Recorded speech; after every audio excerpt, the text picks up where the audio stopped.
Friends, இப்போ நான் உங்களுக்கு ஒன்று காட்டுறேன். ரொம்ப நாள் ஆச்சு. இது நான் வந்து வில்லேஜில் இருக்கனே கண்டி ரொம்ப நாள் ஆச்சு. பக்கத்தில் இருக்கிற நாய்ஸஸ்லாம் நீங்கள் கண்டுக்காதீங்க.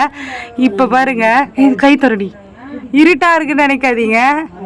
எங்கடி இதோ பாருங்க, தெரியுதா லைட்டு? இதுக்குனே நான் இருட்டில் வந்திருக்கேன். எப்படிடி இந்த மின்மினி பூச்சியை வந்து தூக்கணாங்குருவிலாம் நம்ம பார்த்துருப்போம்ல, கிணத்துக்கு மேலே கம்பத்தில் பனைமரத்தில் அதிகமாக வந்து கூண்டு கட்டியிருக்கும் பாருங்க, தொங்கிட்டு இருக்கும் பாரு அதோட கூண்டு.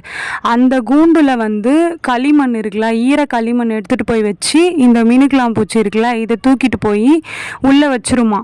அது இருக்கிற வரைக்கும், உயிரோடு இருக்கிற வரைக்கும் அதுக்கு ஒரு லைட்டு மாதிரி. அப்பயே பார்த்தீங்களா அதுக்கு மூளை. இது வந்து நான் சொல்லலை, இதை நான் பார்த்துருக்கேன். எப்படின்னா அந்த கூண்டு கீழே விழும்ல, அப்போ பார்த்தா அது உள்ளே வந்து மண் கட்டியில் காஞ்சு போயிருக்கும், அந்த மண் கட்டி உள்ள.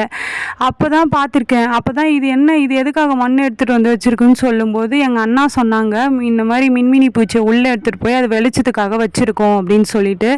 இந்த ஒரு ஸ்டோரி எனக்கு தெரியும். வேறு ஏதாச்சும் ஸ்டோரி இருந்தால் நீங்கள் கமெண்ட்டில் சொல்லுங்கள். இதை நான் ரொம்ப நாள் கழித்து பார்த்தேன், உங்ககிட்ட ஷேர் பண்ணணுன்னு தோணுச்சு, அதனால் ஷேர் பண்ணேன். இதோ பாருங்க. பாய் பாய்.